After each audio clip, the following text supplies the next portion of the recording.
He threw $100,000 on her tray, just to watch her fail.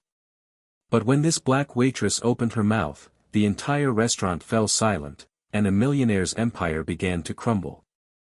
Tuesday night at the Prestige Club, Manhattan's most expensive restaurant.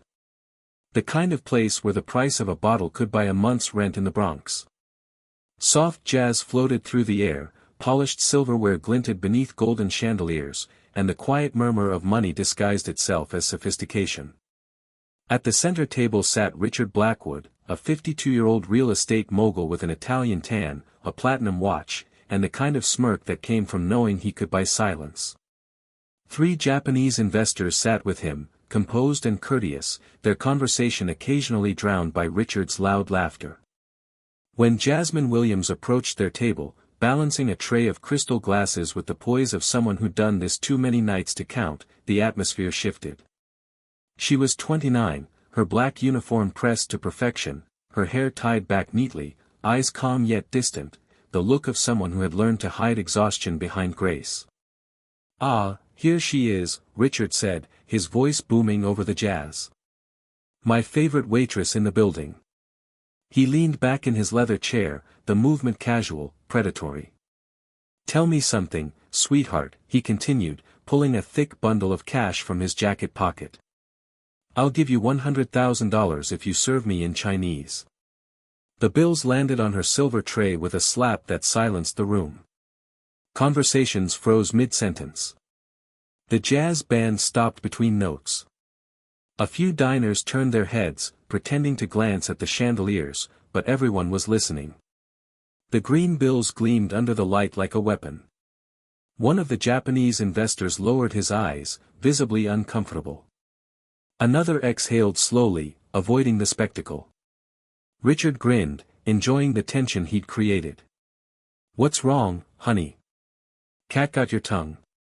You probably can't even say thank you without watching subtitles." He laughed loudly, slapping the table as if his own cruelty were a punchline. Jasmine didn't move.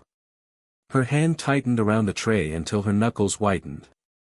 A flicker of emotion crossed her face, anger, maybe shame, but it vanished as quickly as it came. Her lips parted slightly, not to speak, but to breathe. The sound of a spoon dropping from another table echoed through the hall, a tiny metallic note of disbelief. The waiters froze mid-step. Even the investors' bodyguards by the door turned to look. The air thickened, heavy with unspoken judgment. Richard leaned forward, lowering his voice. "What do you say? $100,000 just to impress my friends. Easy money, right?" His smile stretched too wide, teeth gleaming under the chandelier. "Come on, sweetheart, show them what America's education system can do." One of the investors, Hiroshi Tanaka, spoke softly, almost whispering. "Mr. Blackwood, perhaps this is not appropriate." Richard raised a hand dismissively. "Relax, Hiroshi. This is called fun. You see, these people need motivation." His words sliced through the air with surgical arrogance. Jasmine's eyes slowly lifted from the cash to meet his.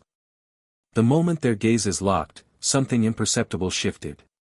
The man across from her saw only defiance, he mistook it for pride.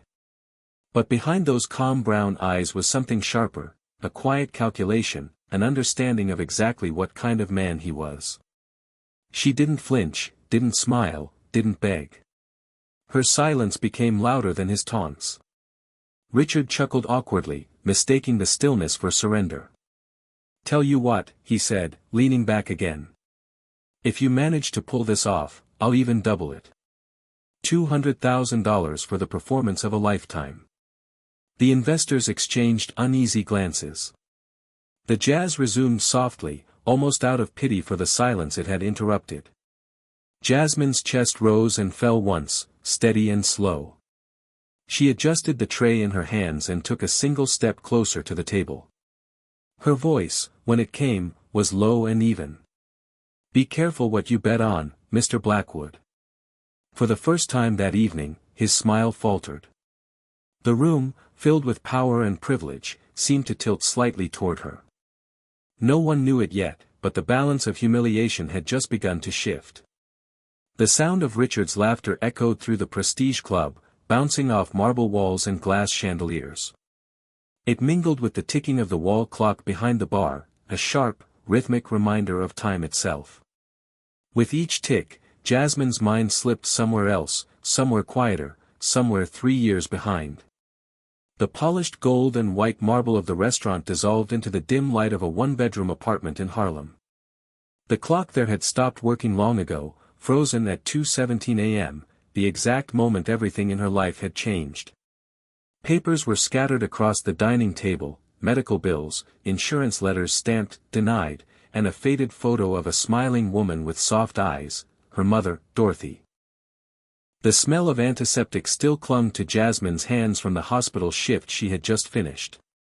She sat in front of her laptop, eyes red from reading yet another rejection from her insurance provider. Experimental treatment not covered. The words repeated like a curse. Just 3 years earlier, she had been Dr. Jasmine Williams, a tenured professor at Columbia University, specialist in computational linguistics and natural language processing. She had lectured in front of hundreds, her name printed on research papers and conference banners. She remembered standing before her students, explaining the beauty of language, the bridge between worlds. Back then, her mother would always sit in the back of the auditorium, proud, clapping the loudest. "You're changing the world, Jazzy," she'd say. But that world had collapsed with one phone call at 2:17 a.m., "Ms. Williams, your mother's had a stroke. You should come quickly." Everything after that was a blur of hospital corridors, the sound of ventilators, and the heavy smell of disinfectant. Dorothy lay in a bed surrounded by machines that beeped like hollow heartbeats. "She'll need long-term care," the doctor had said, avoiding her eyes. Jasmine had nodded numbly, not yet realizing how deep the fall would go. Within weeks, the bills became impossible. The insurance company called the treatment non-essential. Her savings disappeared, then her car, then her apartment. One night, she stood in front of her bookshelf, running her fingers over the spines of books she once loved. Academic journals, Chinese dictionaries, her dissertation printed in neat binding, linguistic bridges, how language shapes cultural identity. She sold them all, one by one, until only one remained, the framed diploma from Columbia. The parchment was yellowed now, the glass cracked at one corner. She had placed it against the wall near her mother's bed, where Dorothy could see it when she opened her eyes. "One day, Mom," Jasmine whispered, brushing dust off the frame.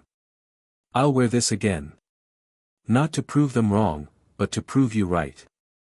Her mother's hand had twitched then, a faint, involuntary motion, but Jasmine took it as a sign.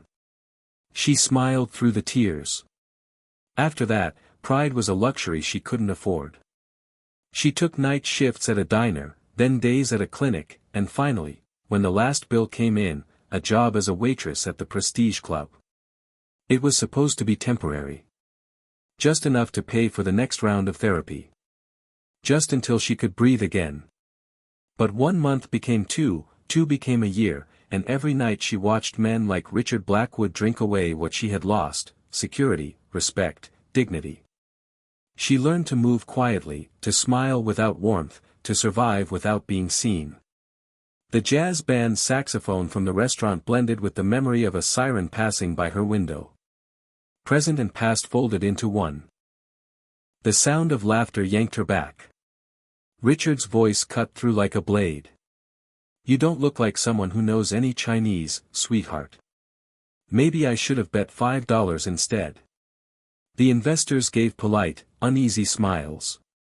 Jasmine's eyes lifted again, not toward the money, but toward the man himself. The years of struggle had left a stillness in her, something tempered by hardship, sharpened by loss. She had lost everything once. There was nothing left to fear. To the room, she looked like a waitress tolerating another drunk customer. But behind her silence was the discipline of a scholar who had once lectured on how power lives inside language, and tonight, she was about to prove it again. The Prestige Club no longer felt like a restaurant. It had become an arena. The clinking of silverware turned into the sound of spectators pretending not to stare. Forks paused midair, glasses stopped halfway to lips. No one dared speak above a whisper. The chandeliers glowed brighter than before, spotlighting the table where arrogance was about to perform its ritual. Richard Blackwood sat like a Roman emperor presiding over a spectacle he believed he controlled. He leaned back, spreading his arms as if presenting the evening's entertainment. "My friends here will judge your Chinese," he announced loudly, his voice slicing through the stillness. A few heads turned. One of the investors, Hiroshi Tanaka, the eldest among them, adjusted his glasses and frowned. "Mr. Blackwood," he said politely, "perhaps this is unnecessary." Richard raised a dismissive hand, never looking at him. "Relax, Hiroshi. This is just for fun. Consider it, cultural evaluation." His laughter came out sharp and artificial, bouncing off the marble floor. "Besides, what's the point of having money if you can't have a little entertainment?" Jasmine stood still, the tray balanced effortlessly in her hand. The air around her seemed to tighten. She said nothing. Her eyes stayed locked on his, calm, unreadable. Richard misinterpreted her silence as intimidation. He grinned wider. "Come on now, don't freeze up. You want to make the money, don't you? Say something in Chinese. Anything. "Ni hao. Xie xie." He exaggerated the sounds, mocking the tones, his mouth twisting around the syllables like they were a joke. A few people nearby shifted in discomfort. Hiroshi sighed quietly, while the younger investor, Kenji Yamamoto, looked down at his plate. The only sound left in the room was the steady ticking of the ornate clock above the bar. Tick. Tick. Tick. It felt like the seconds themselves were holding their breath. Richard leaned forward, lowering his voice to a taunting whisper. "You know what your problem is, sweetheart. You people always want to prove you're smarter than you are. You want to act like equals, but deep down," he smirked, tapping the table twice, "you know where you belong." The words dropped into the silence like stones into still water. The ripples spread across the room, shock, disgust, disbelief. Jasmine didn't move. Her stillness wasn't fear, it was precision. She knew men like him thrived on reaction. Every insult he threw was a net cast into the water, waiting for her to struggle. Instead, she stood there, letting him sink deeper into his own cruelty. Hiroshi spoke again, his voice firmer this time. "Mr. Blackwood, this is not good. You are crossing a line." Richard turned toward him, his smile gone, arrogance now curdled into anger. "Crossing a line? This is business, my friend. You want to invest in New York? You need to understand what power looks like." He gestured toward Jasmine as if she were an example in a lecture. "This is the real world. You either command or you serve. Simple as that." His words hung heavy in the air. The band stopped playing again, as if even the music refused to accompany him. Jasmine's jaw tightened, but her eyes never wavered. Inside, she felt the sting, yes, but beneath that sting was something colder, clarity. Every word he said was another piece of evidence. Every gesture was another brick in the wall he was building around himself. A trap she didn't have to lift a finger to set. One of the younger waiters by the door clenched his fists, ready to step in, but Jasmine gave the slightest shake of her head. "Not yet. Let him talk." Richard continued, oblivious to the weight of his own words. "Look at her," he said, turning to the investors, laughing. "She thinks keeping quiet makes her look strong. It's cute, isn't it? They always think silence is power." He didn't notice that Hiroshi's expression had hardened, that Kenji's polite composure had turned into visible disgust, or that Yuki Sato, the youngest investor, had stopped eating entirely. "This feels wrong," Yuki said quietly, his English smooth but his tone sharp. "This is not entertainment." Richard snapped, pounding the table once with his palm. "This is reality. The echo was loud enough to make the glasses tremble. The force of it startled a few diners, and for a brief moment, even he seemed surprised by his own outburst. Then he smiled again, a smile that tried too hard. Reality, he repeated, softer now, as if convincing himself. Jasmine's gaze didn't move. She let the silence stretch, each second wrapping tighter around his ego. The investor's eyes shifted from Richard to her, steady, dignified, untouched. The contrast was glaring. Without saying a single word, she had already taken control of the room. And Richard, blind to it all, kept digging, too proud to realize the ground beneath him was already gone. The chandelier above cast a golden reflection across the silver tray, the money stacked like trophies of arrogance. Jasmine's eyes lingered on it, but there was no greed in her gaze, only thought, memory, and something quietly resolute. The laughter around the table faded into a distant hum, muffled by the pounding of her own heartbeat. In that still moment, she heard another voice, her mother's, soft but unyielding. Never let anyone decide your worth. Dorothy's words had been her anchor through every humiliation, every night she worked 2 shifts just to afford medicine. The memory tightened her chest, but instead of pain, it gave her power.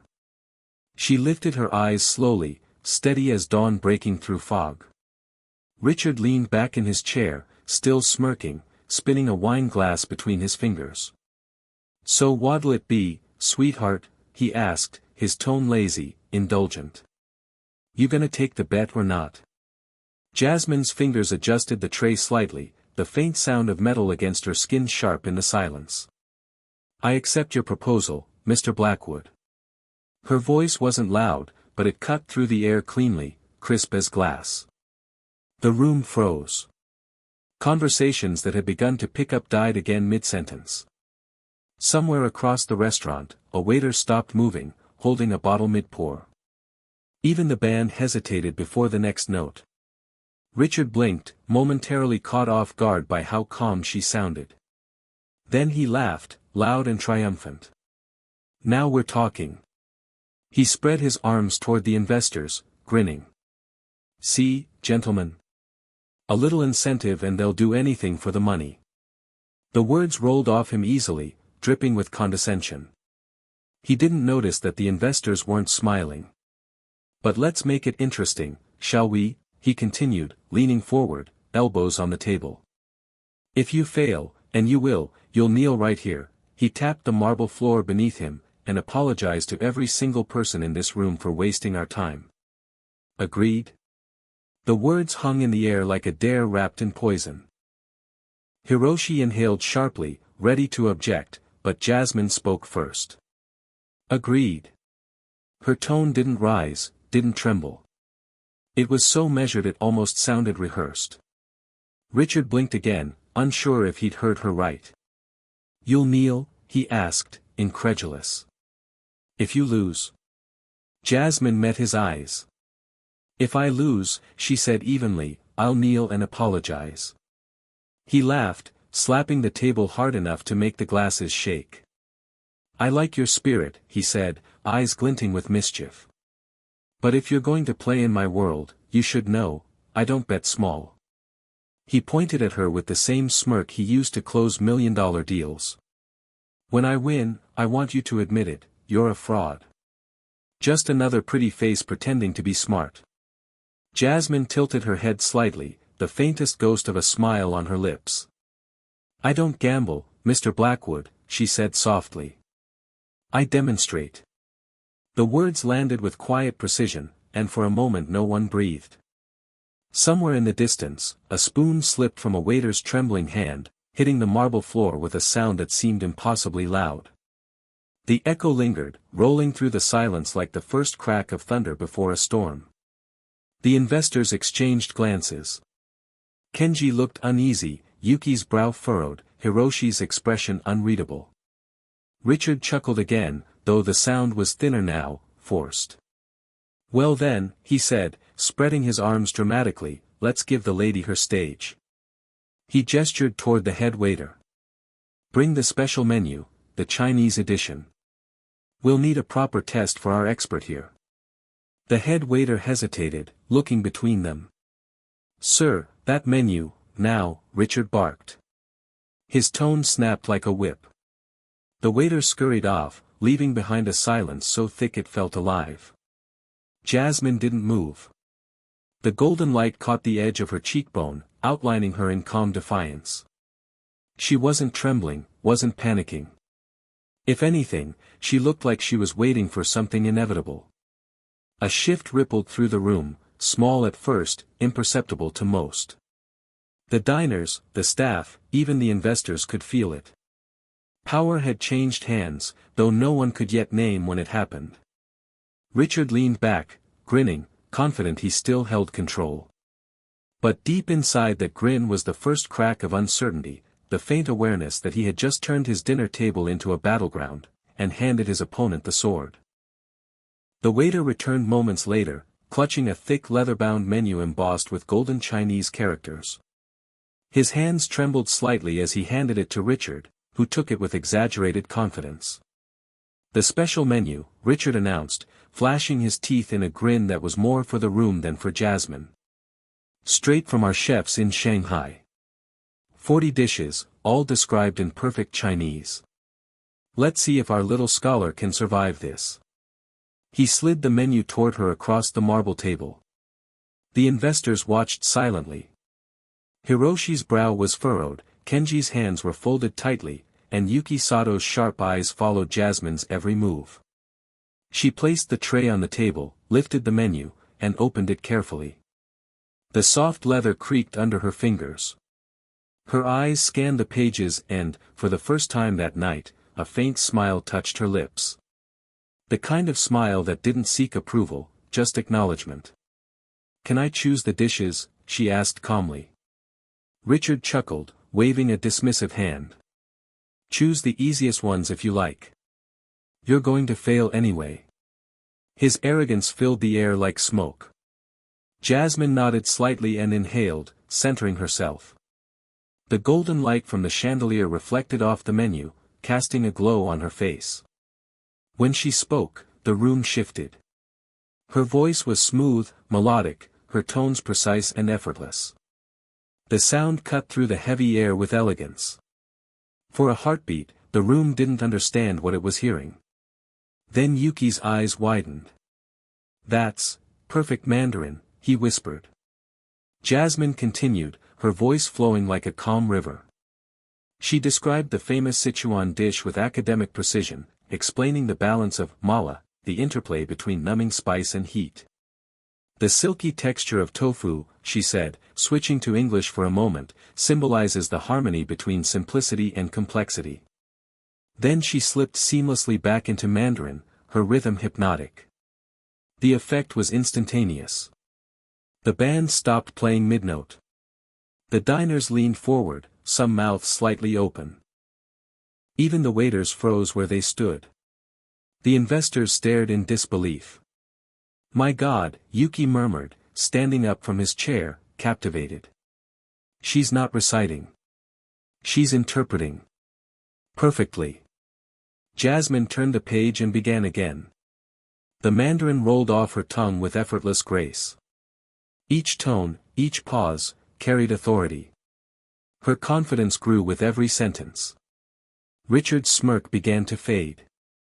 His chair creaked as he shifted uncomfortably. The diners around them exchanged whispers. "She's really doing it. That's real Chinese, right? Sounds flawless." Jasmine closed the menu gently and looked up. "Would you prefer I continue in English, Mr. Blackwood?" she said, her voice calm but sharp, "or shall I explain the cultural symbolism in the dialect of Hong Kong?" "What?" Richard stammered. "Dialect? What do you mean dialect?" Jasmine's lips curved faintly. "Perhaps this will be easier." And then she began again, but now in fluid Cantonese. Her tone deepened, her cadence changed entirely. The words danced through the air, rich and musical, authentic down to every inflection. Yuki gasped. "She's switching dialects. That's native Cantonese." The room broke into murmurs. Richard's face went pale. "Who the hell are you?" he demanded, his voice cracking. Jasmine turned to him slowly, her eyes unwavering. "Someone you could have learned from," she said, her tone soft yet cutting, "if you had listened." Then, in flawless Taiwanese Mandarin, she added. The investors understood instantly. Hiroshi exhaled a breath he hadn't realized he was holding. Kenji looked stunned, whispering, "She's speaking 3 variants fluently." Jasmine closed the menu and placed it back on the table. "Allow me to introduce myself properly," she said. Her voice filled the silence with a quiet power that no amount of money could buy. "My name is Dr. Jasmine Williams. Ph.D. in Computational Linguistics from MIT. Former lecturer at Columbia University. Specialist in natural language processing. Fluent in 9 languages, including Mandarin, Cantonese, and Taiwanese." The revelation hit like thunder. For a long moment, no one moved. Richard's mouth opened but no words came out. The investors stared at Jasmine as if seeing her for the first time. The same woman who had been carrying trays an hour ago now stood before them like a scholar addressing an international conference. 3 years ago, she continued, her voice steady, "I gave up my career to care for my mother after a stroke. Life knocked me down, but it didn't erase who I am." The restaurant was utterly silent now. Even the sound of the city beyond the windows seemed to vanish. Jasmine turned her gaze to the investors. "In linguistics, we say words have power because they shape perception. Tonight, Mr. Blackwood wanted to turn language into a weapon." She paused, her eyes meeting his. "But language has never been a weapon. It's a mirror." Richard's hand gripped the edge of the table. His voice was hoarse. "You can't, you're lying. A doctor doesn't wait tables." Jasmine looked at him, not with anger but with something worse, pity. "Why not? Don't doctors eat? Don't they have families who get sick? Don't they have bills to pay?" Richard's jaw tightened, but his silence betrayed him. Yuki stepped forward slightly, his tone measured. "Mr. Blackwood," he said, "what you have done tonight is unforgivable." Richard turned sharply. "Don't you lecture me." "No," Hiroshi interrupted, his voice calm but cold. "She just did." Jasmine let the silence stand, the kind that carries its own verdict. Around her, people exchanged looks not of pity but of admiration. She had turned humiliation into a masterclass. Richard slumped back into his chair, defeated but still too proud to admit it. Jasmine, meanwhile, stood with quiet dignity, her posture unbroken. The waiter who had brought the menu looked at her with something close to reverence. She had just taught the entire room a lesson, one that money could never afford. The Prestige Club was silent. The kind of silence that didn't belong to luxury, it belonged to judgment. Golden light from the chandelier spilled across Richard Blackwood's face, draining the color from his skin. The man who had once commanded rooms with his voice now sat frozen in the one place he could no longer control. His mouth opened, but the words that came out were thin, fragile. "It was just a joke," he said, his tone desperate, his confidence bleeding out with every syllable. "You all know me, right? I didn't mean anything by it." No one answered. Not the investors, not the waiters, not even the pianist, whose hands hovered uselessly above the keys. The weight of his words from earlier, every insult, every laugh, hung over him like smoke. Yuki Sato was the first to stand. His usually calm demeanor had turned icy. "A joke," he said quietly. "Humiliating a woman to prove your power is not a joke, Mr. Blackwood. It's a confession." Richard's eyes darted between them, searching for sympathy and finding none. "Come on," he said, forcing a laugh. "You can't be serious. We've all had a little fun tonight. Let's just," Hiroshi Tanaka interrupted, his tone final. "There will be no partnership. My company will not associate with yours." Kenji Yamamoto followed, his English sharp and deliberate. "Nor mine. A man who confuses cruelty for confidence cannot be trusted with money or respect. The words hit him harder than any punch. $200 million evaporated in the space of a breath. Richard tried to protest, but Yuki raised a hand, silencing him. Your reputation will collapse faster than your contracts. The three investors gathered their things, calm and deliberate.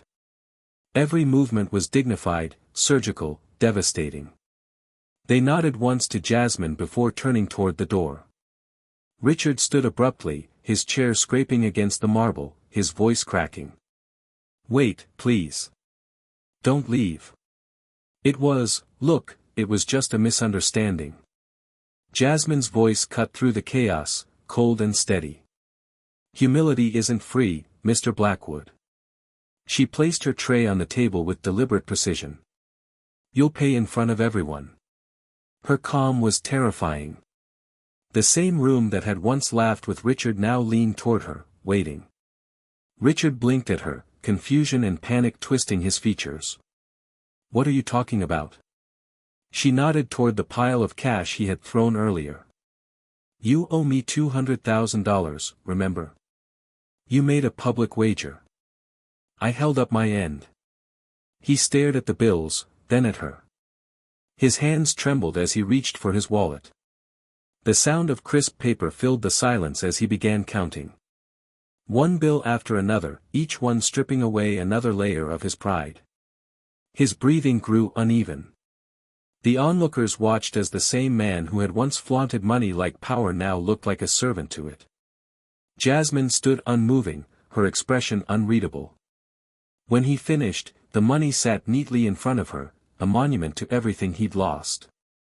She looked down at it, then back at him. Now, she said quietly, your apology. Richard's face twisted. What? You promised, she reminded him. If you lost, you'd apologize. Not to me, to everyone you've ever belittled. The words echoed through the hall. Every head turned toward him. For the first time, Richard seemed small, smaller than the table, smaller than the lights, smaller than the weight of his own name. I'm not doing this, he muttered. This is ridiculous. But when he looked around, he saw nothing but eyes. Cold, expectant, unyielding. The investors had stopped near the door, watching. Jasmine didn't move. She simply waited. The silence pressed in until he broke. His lips parted, his voice barely more than a whisper. I apologize. Jasmine tilted her head. Louder. His jaw tightened, but his voice rose. I apologize. To who? She asked. To everyone, he said, the words trembling out of him. To everyone I've ever belittled. The room didn't erupt into applause immediately. It waited, just long enough for the sound of his humiliation to sink in. Then, slowly, a single clap echoed from the back of the hall. Another joined it. Then another. Within seconds, the entire restaurant was standing, their applause thunderous and relentless. Richard stood motionless in the center of it, the sound washing over him like fire. Jasmine didn't smile. She simply looked at him for a moment longer, then turned to leave, her steps calm, composed. Behind her, the applause grew louder, rising like a storm breaking open. And in that moment, the scene inverted perfectly. The same man who had thrown money at a woman for sport was now left counting every bill, begging for dignity he could never afford again. 6 months later, the skyline of Manhattan shimmered under the first light of morning. The glass towers caught the sunrise like quiet trophies, and among them, one building bore a new nameplate on the 47th floor, Tanaka Yamamoto International. Behind the glass doors of its executive suite, a woman stepped in, heels clicking against the marble floor. Good morning, Dr. Williams, the receptionist greeted. Jasmine smiled softly. On the frosted glass of her office door, gold letters spelled out her new title, Director of Intercultural Relations. She paused for a moment, tracing the letters with her eyes, as if confirming that it was real. Her reflection in the glass was calm, composed, radiant. The same hands that once carried trays now carried authority. The same voice that once trembled under humiliation now guided international negotiations across continents. On her desk sat a framed photograph of her mother, Dorothy, smiling during a physical therapy session. The caption beneath read in her mother's handwriting, "Never let anyone decide your worth." That morning, Jasmine had helped her mother take 10 steps unassisted for the first time in years. The video still played in her mind, the wobbling determination, the laughter, the tears. The same grace that had once been confined to hospital rooms now lived freely again. Outside her office window, the city pulsed with movement, taxis streaking like yellow veins through the concrete maze below. Jasmine's assistant knocked lightly. "You have your lecture at Columbia in an hour," she reminded. Jasmine nodded, closing her laptop and slipping a small piece of chalk into her coat pocket. "Thank you. I'll walk there." She stepped into the elevator, the reflection of the city descending beside her, a living metaphor for how far she'd risen. By the time she reached Columbia, the morning light had turned golden, spilling across the courtyard she used to cross as a student, then as a professor. The lecture hall was filled to capacity. Students whispered excitedly as she entered, some already recognizing her from the viral story that had swept through social media months ago, the waitress who silenced a millionaire. The story had spread beyond borders, translated into languages she once studied, turning humiliation into inspiration. Jasmine placed her notes on the podium and looked out at the young faces before her. "Today's lecture," she began, "is about language as dignity." Her voice filled the hall, measured and warm. Language is not only how we communicate, it's how we declare our humanity. It's how we remind the world that silence doesn't mean ignorance, and humility doesn't mean weakness. The students leaned forward, captivated. On the whiteboard, she wrote one Chinese character slowly and deliberately. "Respect."